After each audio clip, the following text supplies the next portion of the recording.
Hi viewers, welcome to our channel. ప్రస్తుతం మనతో పాటు ప్రముఖ పొలిటికల్ అనలిస్ట్ ఇమ్మంది రామారావు గారు ఉన్నారు. వారితో ఒకసారి మాట్లాడదాం. సార్ నమస్కారం. నమస్తే బాబు. సార్, బీఆర్ఎస్ శ్రేణులు మనం ఎప్పుడు చూస్తున్నాం, కోమటిరెడ్డి గారు అండ్ పొంగులేటి గారు వీళ్ళిద్దరూ కలిసి ఖచ్చితంగా రేవంత్ వెనకాల గోతులు తవ్వుతున్నారు, రేవంత్ రెడ్డిని వాళ్ళే ముంచుతారని చెప్పేసి ఒక పోర్ట్రేట్ చేయడం మనం చూస్తున్నాం సార్. ఈ నేపథ్యంలో కోమటిరెడ్డి వెంకటరెడ్డి గారు కొన్ని ఇంట్రెస్టింగ్ కామెంట్ చేస్తారు సార్. కాంగ్రెస్ పార్టీ తెలంగాణలో 20 సంవత్సరాల అధికారంలో ఉంటుంది, రేవంత్ రెడ్డి గారే సీఎంగా ఉంటారు అని చెప్తున్నారు సార్. అలాగే అసెంబ్లీ స్థానాలు 119 ఉన్నాయి కదా సార్, 170 స్థానాల వరకు పెరిగే అవకాశం ఉందంట, 130 స్థానాల వరకు కాంగ్రెస్ గెలుచుకుంటుందని ఆయన అయితే ధీమా వ్యక్తం చేస్తున్నారు సార్. ఇప్పుడు దీనిపైన చర్చ అయితే మొదలైంది. 20 సంవత్సరాలు కాంగ్రెస్ నిజంగా అధికారంలోకి ఉంటుందా, మరి 119 నుంచి 170 స్థానాలు అసెంబ్లీ స్థానాలు ఎలా పెంచుతారు, ఎలా పెరుగుతాయని చెప్పేసి మరి మీరు దీనిపైన మీ విశ్లేషణ ఏంటి సార్? అసలు యాక్చువల్గా ఇప్పుడు తెలంగాణలో కాంగ్రెస్ పార్టీ ప్రమాదంలో పడింది. ఇప్పుడు మాట్లాడుకోవాల్సిన మాటలు కాదు. ఇకపోయినట్టయితే కుర్చీలో కూర్చున్న ప్రతి ఒక్కడు 30 సంవత్సరాలు నేనే అనుకుంటాడు. అలాగే అనుకున్నాడు కేసీఆర్, అలాగే అనుకున్నాడు జగన్మోహన్ రెడ్డి. అనుకోవడంలో తప్పు లేదు. ఎవరు కూర్చున్నా ఇప్పుడు వీళ్ళు కూటమి అనుకోకుండా ఎందుకు ఉండాలి? వాళ్ళు అనుకోవచ్చు మరో 20 సంవత్సరాలు తిరుగులేదు అనుకోవచ్చు. ఆ 20 సంవత్సరాలు ఎలా 20 సంవత్సరాలు గడవాలంటే 5 సంవత్సరాలు 5 సంవత్సరాలు 5 సంవత్సరాలు మొత్తం 4 టర్ముల మాట. అంటే ఒక ఆల్మోస్ట్ చాలా సగం జీవితం అయిపోతుంది ఏ వ్యక్తికైనా 20 సంవత్సరాలు అనేసరికి. అది చాలా పెద్ద టాస్క్. అది అసలు ఇప్పుడు ఉన్నది పార్టీ ఉంటుందా ఊడుతుందా, లేకపోతే ఈ పదవి ఉంటుందా ఊడుతుందా? మనం చేసిన వాగ్దానాలు ఏమిటి, మనం నెరవేరుస్తున్నవి ఏమిటి, ఎక్కడ ప్రజలు మనల్ని వేలెత్తి చూపిస్తున్నారు, ఎక్కడ అపోజిషన్ వర్గాలు మనల్ని వేలెత్తి చూపిస్తున్నారు, వాళ్ళకి సమాధానం చెప్పే స్థితిలో వీళ్ళందరూ కలిసి కృషి చేస్తే కాంగ్రెస్ నాయకులు నిలబడే అవకాశం ఉంది. ఈరోజు రేవంత్ రెడ్డి సమర్థుడు కాబట్టి నోటితో సమాధానం చెప్తాడు. పరిపాలనలో నోటితో సమాధానం చెప్పడం కాదు. ఆ నెలవగానే ఆ 3,000 సమాధానం చెప్తాయి. ఆ 3,000 ఇపోయినట్టయితే వాళ్ళు 1,00,000 మంది 1,00,000 గొంతులతో ప్రశ్నిస్తారన్నమాట. ఇక్కడ డబ్బుతో నడిపించవలసినటువంటి ప్రభుత్వం, దాన్ని దృష్టిలో ఉంచుకోవాలి. రెండోది ఏంటంటే కాంగ్రెస్ పార్టీ మీద ఎప్పుడు అనుమానాలే. నిజమే 135 సంవత్సరాల వరకు సజావుగా సాగింది కాంగ్రెస్ పార్టీ. ఇప్పుడు అలా కాదు. అది ఎవరో ఒక బలమైనటువంటి వర్గం ఉండి వాళ్ళు స్టాండ్ తీసుకుంటే కొంచెం ఇన్నాళ్ళకి నిలబడింది. బికాజ్ రేవంత్ రెడ్డి కాంగ్రెస్ పార్టీలో ఉన్న ఆనవాయితీ ఏమిటి? ఒకడు పరుగు పెడదామని ముందడుగేస్తే నలుగురు వెనక్కి లాగేస్తారు. ఇందాక మీరు చెప్పారు చూసారా, ఇందులో ఇది ఒక స్ట్రాటజీ కావచ్చు. ఏంటంటే కోమటిరెడ్డి వెంకటరెడ్డి, మిగతా వాళ్ళు ఉన్నారు చూసారా, బట్టి విక్రమార్క, వీళ్ళందరూ కూడా అలవి కాని మాటలతో అంత మాటలు అనవలసిన అవసరం లేదు. కొంచెం విగరస్గా అగ్రెసివ్గా మాట్లాడి వాళ్ళ గొయ్యి వాళ్ళే తవ్వుకునే ప్రయత్నాలు కూడా చేస్తారు. దాన్ని పడకూడదు అన్నమాట, కంట్రోల్లో ఉంచాలి పార్టీని. ఇప్పుడు పార్టీ అలాగే ఉంది. ఒక పక్క జనాన్ని సమాధానం చెప్తాడా, ఒక పక్క బీఆర్ఎస్ని లెక్క చేయవలసిన అవసరం లేదు. మరో పక్క బీజేపీ ఉంది. నెక్స్ట్ నీకు పోటీ ఎవరైనా వస్తారంటే బీజేపీ.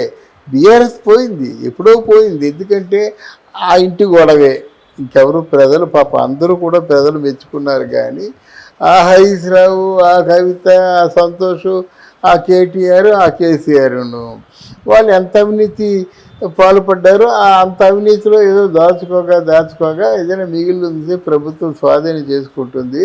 మళ్ళీ వాళ్ళు వచ్చే అవకాశాలు తక్కువ.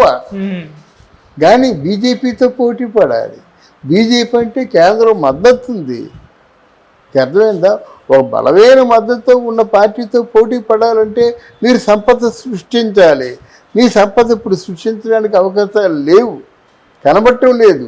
ఒకప్పుడు మేమే ధనవంతమైనటువంటి రాష్ట్రం అని చెప్పుకున్న వాళ్ళు ఒకప్పుడు భారతదేశంలో మొత్తం ముఖ్యమంత్రులందరికీ మేమే డబ్బులు ఇస్తామన్న వాళ్ళు ఈరోజు మొత్తం వాళ్ళు చేసిన ప్రామిసులకి వాళ్ళు నిలబెట్టుకునే అవకాశం లేదు. ఇటువంటి పరిస్థితుల్లో అటువంటి మాటలు హాస్యాస్పదంగా ఉంటాయి. అది కోమటిరెడ్డి కావచ్చు, బట్టి విక్రమార్క కావచ్చు, ఇంకెవరో పొంగులేటి కావచ్చు, ఎవరైనా కావచ్చు అండి. అది ఎలా అవుతుంది? నీ జేబులో రూపాయి లేదు, పదరా షాపింగ్ అంటాను నేను. ఏ షాపింగ్ చేస్తాను నేను? ఎలా చేస్తాను? నాకు అప్పిచ్చేవాడు ఒకడు ఉన్నాడు అనుకుంటాను, వాడు అప్పు ఇవ్వడు నాకు. అప్పుడు నీకు ఏ షాపింగ్ చేస్తాను? అలా ఉంటుంది పరిస్థితి. ఇప్పుడు రేవంత్ రెడ్డి అప్పుల కోసం చాలా తీవ్రమైనటువంటి వెదుగులాట ప్రారంభించాడు. ఎక్కడి నుంచి ఏమాత్రం కనీసం 1000 కోట్లైనా అప్పు జరుగుతుందా, 500 కోట్లైనా అప్పు జరుగుతుందా అని అప్పులు పెంచడం కోసం వీళ్ళు ఆలోచిస్తున్నారు. అక్కడ కేంద్ర ప్రభుత్వం నుంచి వీళ్ళకి నిధులు రావు. ఎందుకంటే ప్రత్యర్థులు కదా. అంతకుముందు అంటే రాజకీయాలు బాగున్నప్పుడు ప్రత్యర్థులైనా వాళ్ళైనా తమ వాళ్ళైనా అందరికీ సమదృష్టితో నిధులు ఇచ్చేవారు. ఇప్పుడు అలా కాదు, మర్చిపోండి. మీరు ప్రత్యర్థులైతే మీరు అడగొద్దు. అది కూడా కాంగ్రెస్ పార్టీ మొదలుపెట్టింది. ఆ ఇందిరాగాంధీ గారే. కాంగ్రెస్ పార్టీ వాళ్ళు మాత్రమే నిధులు, కాంగ్రెస్ పార్టీ వాళ్ళకి మాత్రమే ప్రాజెక్టులు. అది వీళ్ళు కూడా మొదలుపెట్టారు. అర్థమైందా? మరి నిధులు వచ్చే మార్గం ఎక్కడి నుంచి? ఇక్కడ ఉన్నటువంటి ఆ భూముల్ని అమ్ముకోవడం. అదే కేసీఆర్ చేశాడు. కేసీఆర్ ఏంటంటే పబ్లిక్గా చేయకుండా లోపాయకారంగా చేశాడు. మరి వాళ్ళిద్దరి మధ్య ఎట్లాంటి అండర్స్టాండింగ్ ఉందో భగవంతుడికి తెలియాలి. వీళ్ళెవరో అది ఎంక్వైరీ చేసి పట్టుకుంటుంది కానీ మనం మాట్లాడడానికి మనకి అర్హత లేదు. ఇప్పుడు మరి రేవంత్ రెడ్డి చేసేది కూడా అదే కదా. ధరణిని మళ్ళీ లేఅవుట్లు వేస్తున్నాడు, వేసి అమ్ముతున్నాడు. అది ప్రభుత్వ ఖజానాగా మార్చుకుంటున్నాడు. ఆయన చేసిందే ఈయన చేస్తున్నాడు. ఆయన రహస్యంగా చేసుకున్నాడు, ఈయన పబ్లిక్గా చేస్తున్నాడు. అది కాదు కదా. సంపదని సృష్టించాలి, పరిశ్రమల్ని తెచ్చుకొని ఏర్పాటు చేయాలి. తర్వాత పార్టీలో కంట్రోల్ ఉండాలి. తర్వాత ఏంటంటే పార్టీలో ఇప్పుడు వీళ్ళందరూ తిమింగిలాలు, వాళ్ళందరినీ కూడా సమాధానపరచాలి. ఇవన్నీ చూసుకునేసరికి if it is not Revanth Reddy nobody can maintain. Okay, చెప్పగలను నేను. అది రేవంత్ రెడ్డి కాకపోతే ఇంకోటి మెయింటైన్ చేయలేడు. అది కనుక మళ్ళీ ఏదో ఆ నిధులు ఏవో వచ్చినట్టయితే పార్టీ సస్టైన్ అవుతుంది. మీరెవరు 20 సంవత్సరాలు ఉంటుందని చెప్పడానికి ఇప్పుడే కింద మీద పడి పల్టీలు కొట్టుకుంటున్నారే మీరు. 20 సంవత్సరాలకు వారంటీ ఇస్తారా? ఇస్తే మాత్రం జరుగుతుందా? జరగకపోతే మీరు నలుగురిలో అభాస్పాలు అయిపోరా? కనుక ఇవన్నీ కలలు.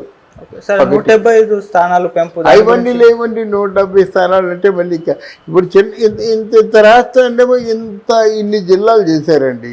ఇంకెక్కడ జిల్లాలు చేస్తారో? జిల్లాలు చేస్తే మనుషులు ఉండాలా? మనకేటి గ్రామాలు, తాలూకాలు, జిల్లాలు.